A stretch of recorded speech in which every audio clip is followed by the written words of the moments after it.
Thank you so much for joining us for this important conversation. For those of you who don't know me, I'm Michael Chato, and I'm the Executive Director of the New Israel Fund. Today, I'm calling in from the Gadigal lands of the Eora Nation, and I'd like to begin by paying my respects to their elders, past, present, and emerging, recognizing that this always was and always will be Aboriginal land. For this conversation, we're lucky enough to be joined by Dr Yasmeen Abu-Fraiha for a conversation about life as a Palestinian living in Israel-Palestine right now.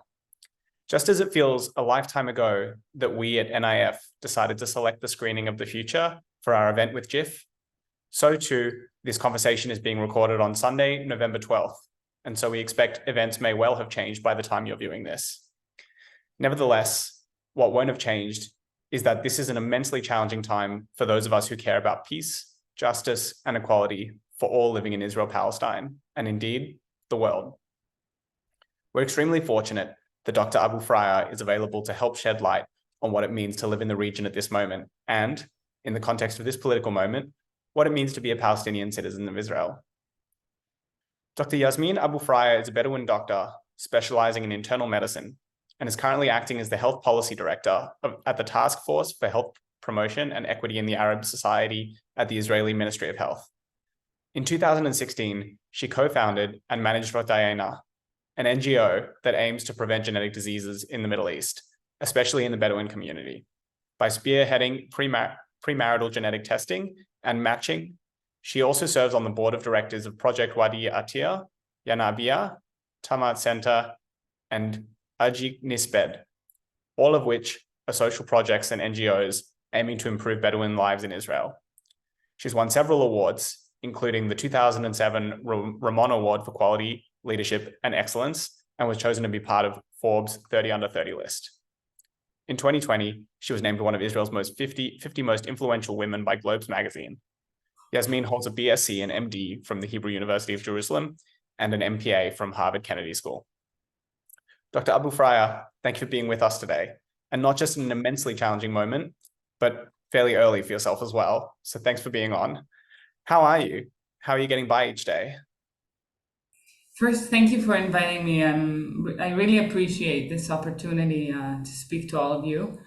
And I just want, maybe before I answer, just to say how sorry I am and how anxious and nervous I am for the lives of the hostages in Gaza and the innocent citizens of Gaza and innocent citizens in Israel. And my heart is definitely there with them. And I hope everyone will be back to their homes soon. I have to say that these are extremely challenging times in our region, but I appreciate it also all around the world for the Jewish and Palestinian diaspora. I can say that to me, October 7th was a traumatic day.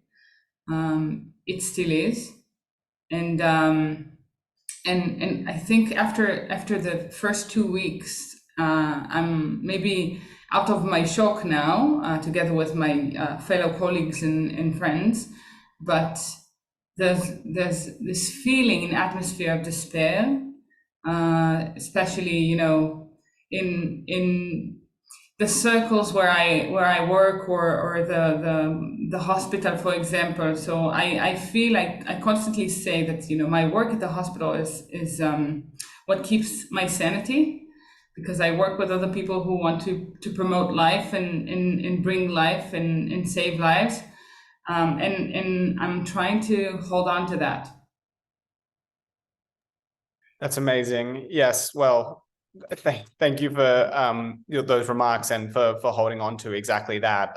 We'll certainly come to your work and to the work in hospitals in just a second, but the film we've just viewed actually deals with notions of identity and personhood for Palestinians living in Israel. So I'd love to know just what's it like to live in Israel as a Palestinian at this moment. So being a Palestinian in Israel, is always challenging. I don't know anything else because I was born a Palestinian in Israel, and that's how I lived the past 34 years. And it's always challenging during military escalations. But this is something else. What is happening now is very, very different because of two things. So first, there's the constant conflict, identity conflict between being an Israeli citizen and being a Palestinian by, national identity, and, through history and language and all of these issues. And I must say that during, my life, I have learned to live with both. And I constantly say, I'm an Israeli. I have an Israeli ID. I speak Hebrew. I have, so my house is here. My friends are here. I feel connected to this place. It is my homeland. And I feel also connected to the Israeli narrative, I must say. But I'm also Palestinian, and maybe I shouldn't say but, and I'm also Palestinian. My history is Palestinian. I speak Arabic. My collective trauma is the Nakba, and that's okay.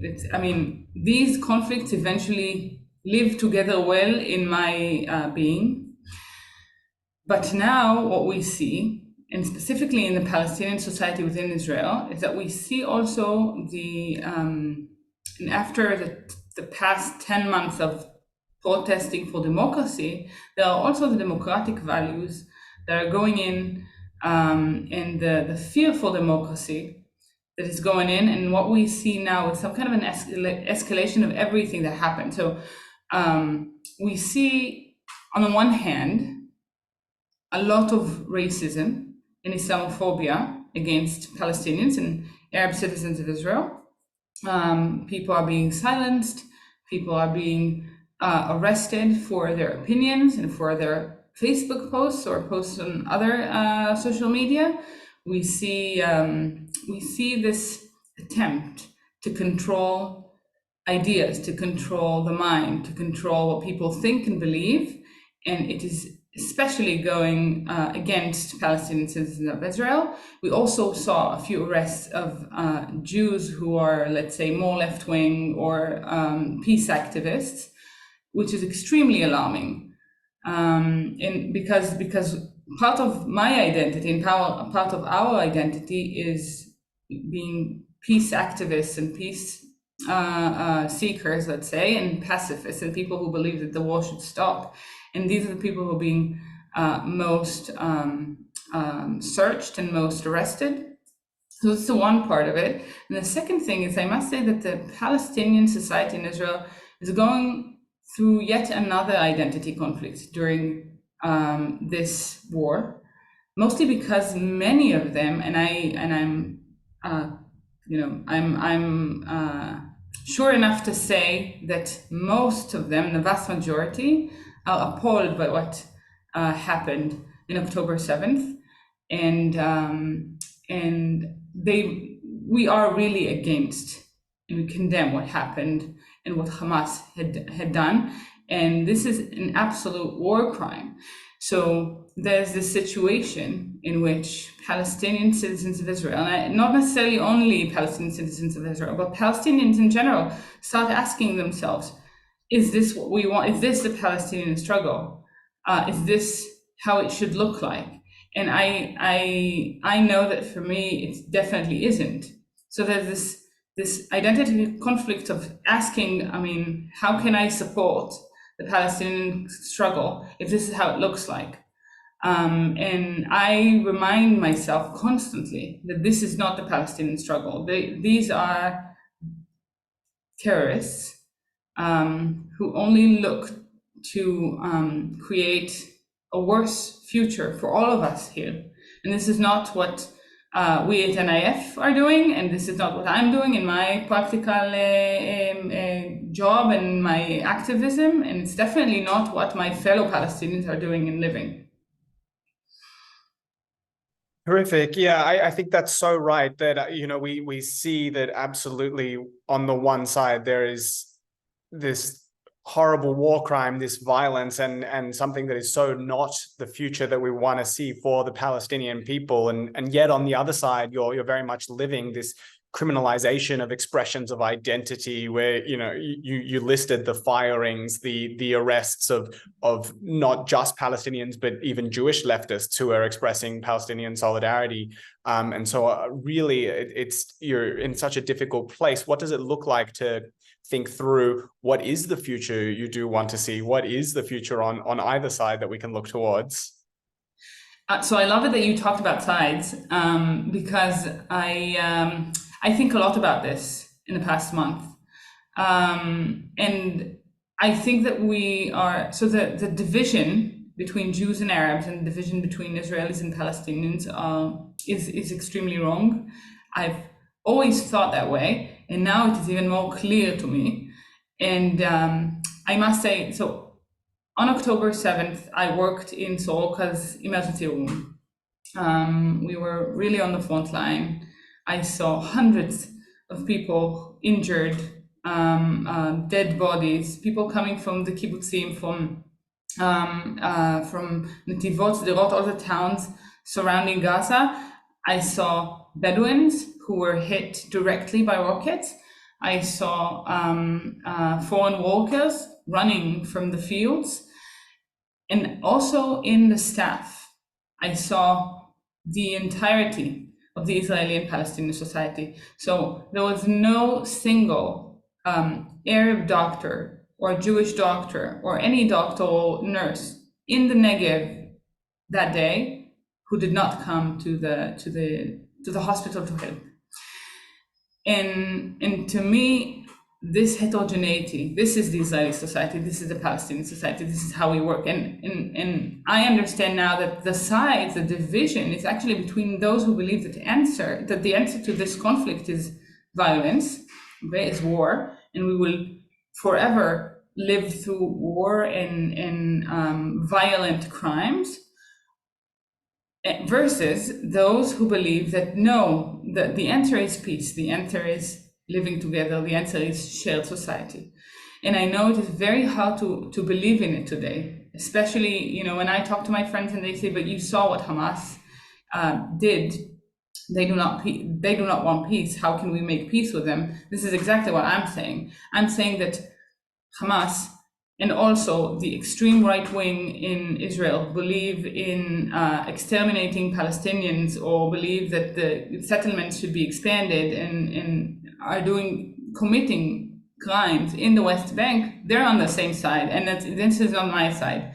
So this is how I see the division. I believe that it should be violence versus humanism, and humanism and liberal values and human rights is what we believe in, and this is how we should see the future. That's beautiful. Thank you, Yasmeen. Yeah, I mean, we had a webinar actually just a few weeks ago with someone from Omdim Biachad standing together, and they were talking about building a new front, which is the front of people. And I think that's exactly right. That's the antidote to this false dichotomy of sides. So thank you for that. We also talked about, you know, building a democratic camp, right, during the protest, before the war had even happened. So I think we should leverage it, because people are starting to talk more about what democracy means, what liberalism means, and it's sad to say that this is an opportunity, but it really is an opportunity. Well, I'd love to take you there. Well, to talk to us about opportunities. You know, we're a couple of thousand kilometers away, but we at the international community, we in Australia, Jews, Palestinians, members of the diaspora, want to do all that we can to support, to show that there is an overwhelming support for peace and human rights and justice in the land. What can we do from so far away to help that fight, that struggle? First, I want you to know that Israelis care a lot about what happens abroad. So one of the first things that happened after October 7th is that everyone is on social media and trying to explain what is going on and trying to make the world understand.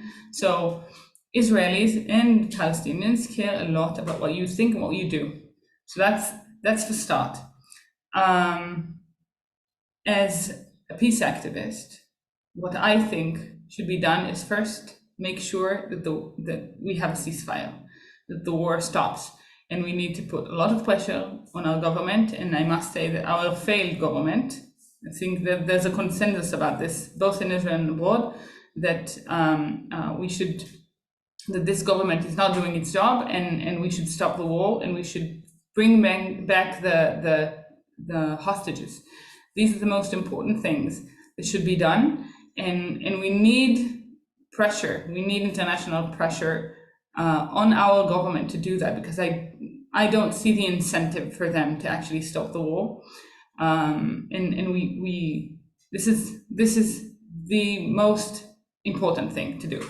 So that's for start. Second is I hope you should. I mean, I would like you to know what is going on in our land, and not forget that there are difficult things that are happening in the West Bank, within proper Israel, so within the Palestinian society in Israel, and democracy is still threatened. It's not that the protest is over since October 7th. Actually, we see worse things now. The things that the government said that they will do before October 7th is now happening, but happening under the title of emergency situation. So there are laws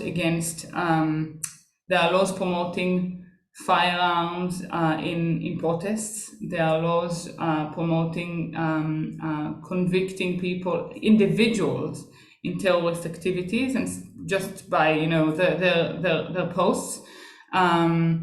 So we see these are dark days for Israeli democracy, and this is again something that I wish I would hear more from my Jewish friends in the diaspora, because I know how you care about this place, and I care about it too, and I am terrified by the day after, and we must talk about it now. We must talk about it now, and then the fourth thing is that we must talk about an alternative. We can't say there's no choice anymore. We tried this way of action for 75 years. Some might say more than 100 years. It's not working. It's not working. And we need international pressure, and specifically pressure within the Jewish communities towards peace with Palestinians, towards an ending of the Israeli-Palestinian conflict. And having said that, we should not, I say it again, we should not forget the citizens of Gaza. They are innocents, they are victims of Hamas as much as we are. And that we should, when we think of the hostages in Gaza, we also need to think of the innocent kids and women and innocent people who were killed there, and who are injured there, and who don't have water and electricity, and this is on us. And this is why I say that our responsibility is to stop the war. Absolutely.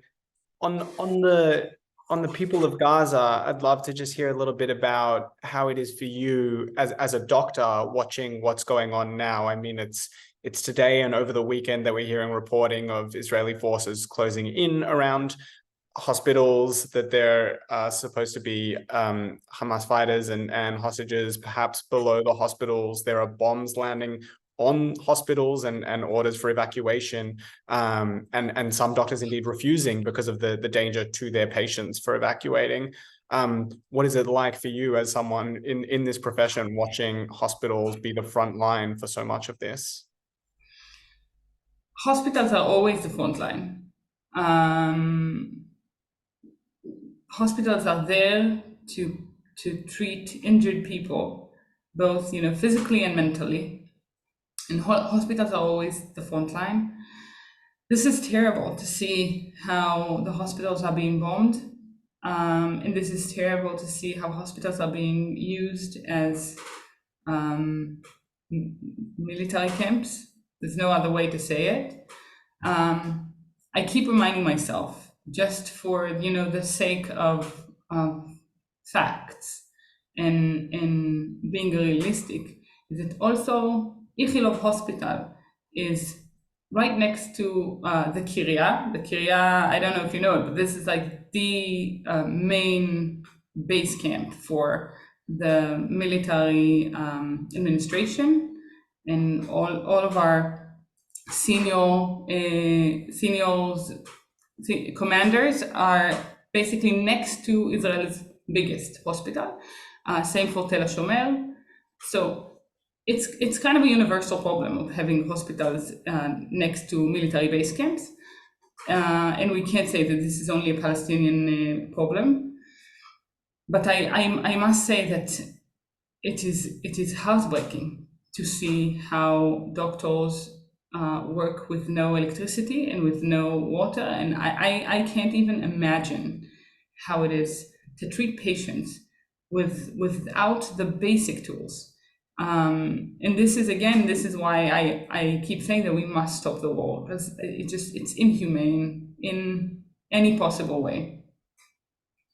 Thank you. Thanks, Doctor. Yes, well, I guess in this difficult moment, we're having a lot of things to think about, so many difficult things to think about. What's giving you cause for optimism? What are you holding on to look towards something that's better beyond when this conflict does indeed end? So first, I must say, we have no other choice. I mean, being desperate means that I won't wake up the next morning to go to work. Like I don't want to be desperate. So I have no other choice than to be hopeful and optimistic. And the second thing I'll say that I think a lot about Yom Kippur War, so the war in 1973. Many in Israel talk about this, mostly because of the surprise element that happened on October 7th and the proximity of the dates, right? So Yom Kippur War started October 6th, 1973, and our war, the current war, started October 7th, 2023, exactly 50 years after Yom Kippur War. And the reason I think about it, because there are a lot of similarities, but also keeps me hopeful. And why is that? Because the war against the Egyptians during Yom Kippur was also against this satanic military force that the Israelis had conflict with in the past few decades. But the war ended with an agreement, with the beginning of what will be a final agreement, a final peace agreement that actually happened 5.5 years later. So it wasn't decades later or generations later. 2 years after the Yom Kippur War, we already had an interim agreement, and 5 years later, we had a peace agreement. And the border with Egypt, between Israel and Egypt, is the most peaceful border that Israel has. So when we think of an alternative to violence, and when people tell me there is no other choice, I make them remember the peace agreement with Egypt and how this keeps the peace. And people who live on the border with Egypt are the safest towns there. So people from the northern side of Israel and from the envelope of Gaza are being evacuated to places like Eilat and Nitzana and towns that are on the Egyptian border, because we trust the Egyptians, and this is the most peaceful border that we have. So I really don't understand how you can't believe in peace after that, right? Absolutely, yeah. That's an important reminder of a not too distant history and how things can indeed replicate themselves with the right political actors and will. And critically, because I don't want to take up too much more of your time, critically as a reminder with the role of the international community. So for those watching, please do head to nif.org.au, where you can sign our petition to bring home the hostages. You can view conversations just like this on our processing page, and you can donate to support the civil society and human rights organizations that we're funding every day that are doing so much of the critical work, like Dr. Abu-Fraiha, but also like the work pushing back against the far-right Netanyahu agenda that was lurching anti-democratic and continues to lurch anti-democratic. And so we need to marshal all resources. So please do head to the website and check out all that we have there, and follow us on all our social media feeds at NIF Australia. Doctor, I just want to say thank you so much for being on. We really appreciate it. And yeah, what a fantastic conversation. Thank you. Thank you. Thank you for the invitation.